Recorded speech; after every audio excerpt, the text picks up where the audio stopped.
తమ్ముళ్ళు నేను ఏమారాలని మిమ్మల్ని అడుగుతున్నా. ఏమమ్మా మీరున్నారు అంటే ఈరోజు నేను మీకోసం కష్టపడాలనా? ఇలాంటి అవినీతి పరులు బూతులు తిడితే నేను పడాలనా అని మిమ్మల్ని అడుగుతున్నా. ఎప్పుడన్నా నేను బూతులు తిట్టానా? ఎవరన్నా తిట్టానా? బూతులు తిట్టడం నాకు తెలుసా? నేను తిట్టించుకోవాలన్నా బూతులు? ఇది అన్యాయమనా కాదా? మాట్లాడితే బూతులు. మా తల్లి ఎప్పుడో చనిపోయింది, ఆవిడ్ని తిడతారు, మా శ్రీమతిని తిడతారు, మా నాయకులను తిడతారు, ఇష్టానుసారంగా మాట్లాడతారు, అసెంబ్లీకి రారు, బయట గోల చేస్తారు. మీరు ఎన్నుకునేది రాజకీయ పార్టీని, మీ సమస్యలు మాట్లాడమని అవునా కాదా అని అడుగుతున్నా. మొన్న మీరందరూ చూశారు, 5 సంవత్సరాల రాష్ట్రం అప్రతిష్ట పాలైంది, విధ్వంసం జరిగింది.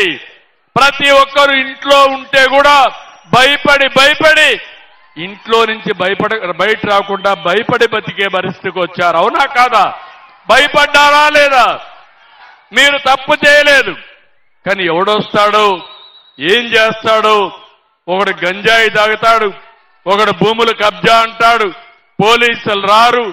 వచ్చేది కూడా ఏదైనా గట్టిగా అడగటానికి మేమొస్తే మా మీదకి పంపించే పరిస్థితికి వచ్చారు.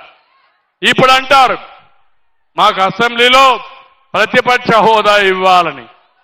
ప్రజాస్వామ్యం, మీరు ఓట్లేస్తే నేను ముఖ్యమంత్రి అయ్యాను, అవునా కాదా? మీరు ఓట్లేకపోతే నేను ముఖ్యమంత్రి అవుతానా అని మిమ్మల్ని అడుగుతున్నా. మీరు ఓట్లేస్తేనే అధికారం వచ్చింది, మీరు ఓట్లేస్తేనే మేము అసెంబ్లీకి వెళ్తాం, ఓటేయకపోతే ఊర్లో ఉంటాం. రాజకీయ పార్టీకి కానీ ఎవరికి కానీ ఇదే వర్తిస్తుంది, అవునా కాదా? ఒక ముఖ్యమంత్రి పైన అవిశ్వాస తీర్మానం పెట్టాలంటే 10% సభ్యులు ఉండాలి. అప్పుడే ఈ యొక్క నో కాన్ఫిడెన్స్ తీర్మానం పెడతారు. ఇలాంటి సాంప్రదాయాలు ఉన్నాయి ప్రజాస్వామ్యంలో. ఇప్పుడు అంటాడు నాకు ఆ ప్రతిపక్ష హోదా ఇచ్చి తీరాలి. ఇవ్వాలని మిమ్మల్ని అడుగుతున్నా. బెదిరిస్తే ఇవ్వాలని మిమ్మల్ని అడుగుతున్నా. ప్రజాస్వామ్యంలో జరిగే ఏంటని మిమ్మల్ని అడుగుతున్నా. బయట వస్తే విధ్వంసం, ఎక్కడికి పోయినా నేరాలు ఘోరాలు. ఇంక తిట్టడం, వీళ్ళ తిట్లు పడాలి, మళ్ళా నేను అభివృద్ధి చేయాలి.